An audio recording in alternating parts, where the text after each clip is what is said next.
భక్తులందరికీ నమస్కారం అండి. దేవి అనుగ్రహం ఛానల్‌కి స్వాగతం. ఈరోజు వీడియో అసలు మనిషి ఎందుకు మరణిస్తాడు మీకు తెలుసా? ఈ ప్రపంచం వ్యాప్తంగా రోజుకి 50,000 మంది, లక్షల మంది చనిపోతున్నారు. ఎవరు, ఎప్పుడు, ఎక్కడ, ఎందుకు చనిపోతున్నారో ఎవ్వరికీ తెలియదు.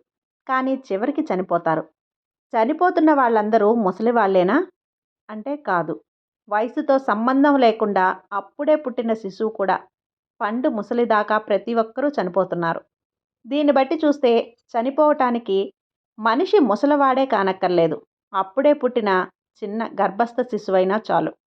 ఒక మనిషి ముసలివాడు కావటం, గాయాలు, అలాగే అనారోగ్యం, గుండె ఆగిపోవటం, మెదడు మరియు నాడీ వ్యవస్థ పనిచేయకపోవటం మరణానికి దారితీస్తాయని సైన్స్ చెబుతుంది.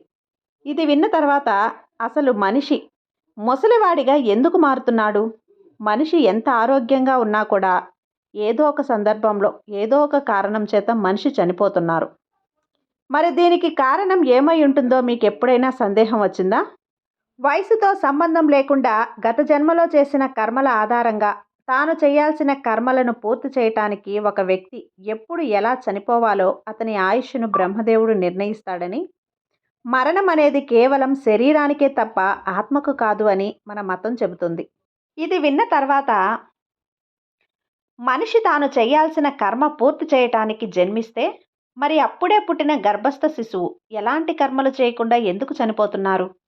ఒక వ్యక్తి గుండెపోటుతో చనిపోవటం, ఉరివేసుకోవటం, యాక్సిడెంట్లో చనిపోవటం, అలాగే రోగాలు, ఇక ఇతర కారణాల చేత చనిపోవటం, ఇలాంటివి ముందే బ్రహ్మదేవుడు వీళ్ళు ఈ కారణంగా చనిపోవాలని నిర్ణయిస్తారా? నిజానికి ఇలా ఆలోచిస్తే ఎన్నో రకాల ప్రశ్నలు తలెత్తుతాయి. కాబట్టి ఇప్పుడు మనం అసలు ఒక మనిషి ఎందుకు చనిపోతున్నాడో సైన్స్, అలానే మతం అనే రెండు కోణాల నుండి ఈ ప్రశ్నకు సమాధానం తెలుసుకుందాం. జాగ్రత్తగా వినండి, మీకు కూడా అన్నీ అర్థమవుతాయి. ఇక మన ముందు సైన్స్ నుండి చూద్దాం. అసలు ఒక వ్యక్తి ముసలివాడిగా ఎందుకు మారుతాడో చూద్దాం. మన శరీరంలో కణాల విభజన అనేది చెందుతూ ఉంటుంది. కానీ కొంత వయసు వచ్చాక ఈ కణాల విభజన నెమ్మదిస్తుంది. మన శరీరం కొన్ని కోట్ల కణాలతో రూపొందించబడింది. ఉదాహరణకు చర్మంలోని కణాల విభజన నెమ్మదిస్తే చర్మం ముడతలు వస్తాయి. కండరాలలోని కణాలు విభజన తగ్గిపోతే కండరాలు వదులుగా తయారవుతాయి. ఈ విధంగా మన శరీరంలోని కణాల విభజన ఆగిపోవటమే మనం ముసలి వాళ్ళగా, అలాగే చనిపోవటానికి అసలైన కారణం. అయితే కొంత వయసు వచ్చిన తర్వాత అసలు ఈ కణాల విభజన ఎందుకు ఆగిపోతుందో ఇప్పుడు చూద్దాం. మన శరీరం అనేది కొన్ని కోట్ల కణాలతో తయారై ఉంటుంది. ప్రతి సెకండుకి శరీరంలో కొన్ని కోట్ల కణాలు చనిపోయి వాటి స్థానంలో కొత్తవి ఏర్పడతాయి. ఇక మన శరీరంలో ప్రతి క్షణం ఈ కణాల విభజన చెందుతూ ఉంటాయి. అయితే ఏదైనా సరే ఒక కణం అనేది విభజన చెందినప్పుడు దానిలోని క్రోమోజోములు కూడా ఆ విభజన కణంలోకి కాపీ అవుతాయి. క్రోమోజోమ్ అంటే డిఎన్ఏ అంచున చుట్టుకొని ఉండే ఈ చిన్న భాగం. డిఎన్ఏలోనే మన జెనెటిక్ కోడ్ అంతా ఉంటుంది. ప్రతి క్రోమోజోమ్కి చివరన టెలోమిర్ అనే క్యాప్స్ ఉంటాయి.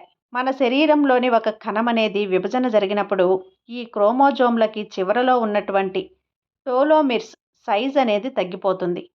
ఈ కణం మళ్ళీ విభజన చెందినప్పుడు దాని సైజ్ ఇంకా తగ్గుతుంది.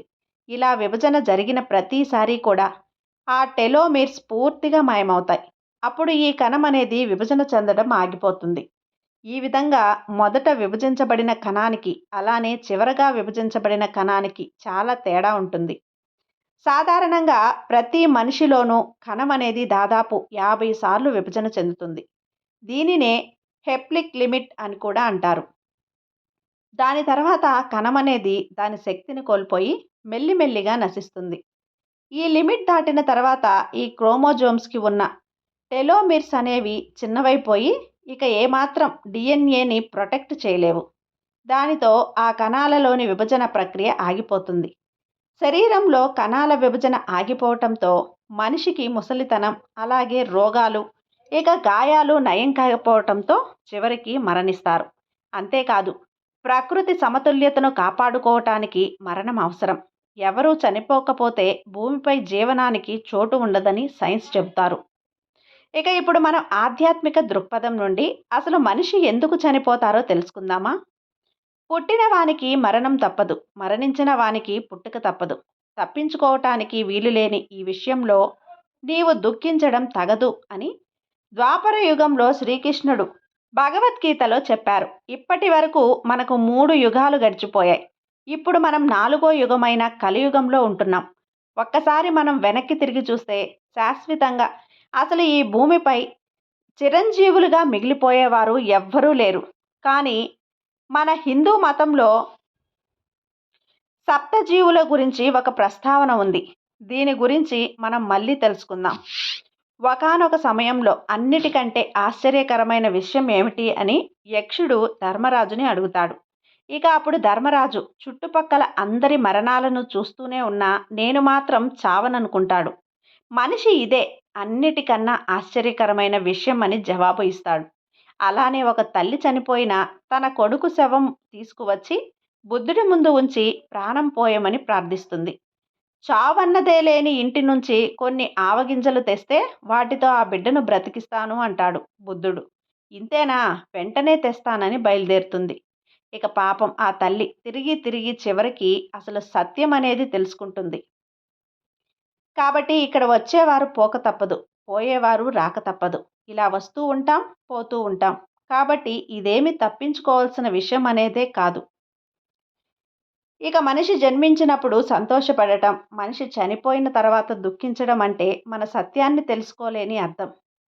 ఇక మనలోని అజ్ఞానం పోలేదని అర్థం. ఏ క్షణంలోనైనా చావు రావచ్చు. కాబట్టి ప్రతి క్షణంలోనూ పూర్తిగా జీవించాలి. మరణం శరీరానికి ఒక ముగింపు మాత్రమే. మరణం అనేది దేహానికి తప్ప ఆత్మకి కాదు. ఆత్మ ఎప్పటికీ సజీవంగానే ఉంటుంది. ఆత్మ యొక్క ఉద్దేశం కేవలం మన కర్మలను పూర్తి చేయటం, అలానే మోక్షం వైపు ప్రయాణించడం. ఏ విధంగా అయితే రాత్రి అయిపోయాక పగలు, పగలు అయిపోయాక రాత్రి వస్తుందో అలానే మరణం ఒక ముగింపు కాదు. మరణం అనేది ఒక కొత్త ప్రారంభానికి చిహ్నం. జీవితానికి గొప్ప గుణపాఠం మరణం అని తత్వశాస్త్రం చెబుతుంది. మనిషికి మరణం లేకపోతే జీవితం యొక్క ప్రాముఖ్యతను మనం ఎప్పటికీ అర్థం చేసుకోలేం. మరణం మనకు సమయం పరిమితం అని గుర్తు చేస్తుంది. అందుకే సమయాన్ని వృధా చేయకుండా ప్రతి క్షణాన్ని కూడా ఇదే చివరి క్షణం అన్నట్లుగా జీవించాలి అని చెబుతుంది. మరణం అంతం కాదు, అది ఒక కొత్త ప్రారంభం. కాబట్టి మీ భయాలను మీరు పక్కన పెట్టి జీవితాన్ని పూర్తి స్థాయిలో జీవించండి. ఒక పండితుడు మన రాకలు పోకలు అలానే మన చేతుల్లోనే ఉన్నాయి. వాటికి మనమే సృష్టికర్తలం. అమ్మ పుట్టించింది కాబట్టి మన రాక అమ్మ చేతిలోనే ఉంది. మన కర్మలను మనం పూర్తి చేసుకున్నాం కాబట్టి మనం పోవడం కూడా ఆ పైవాడి చేతిలోనే ఉంది అని చెబుతాడు. ఇలా మరణం మనిషికి ఎందుకు వస్తుంది అనే విషయాన్ని దీని ద్వారా మనం పూర్తిగా తెలుసుకున్నాం. కాబట్టి ఇకపై మన జీవితం ఎంత సంతోషంగా ఉండాలి, మన జీవితం మనకున్నటువంటి ఈ ప్రాణం ఎంత విలువైందో తెలుసుకొని ప్రతి ఒక్కరూ కూడా జీవించాలి. అది ఫ్రెండ్స్ ఈరోజుటి వీడియో. ఈ వీడియో మీకు నచ్చితే లైక్ చేసి, షేర్ చేసి, కామెంట్ చేయండి. ఓం నమః శివాయ, ఓం నమః శివాయ, ఓం నమః శివాయ.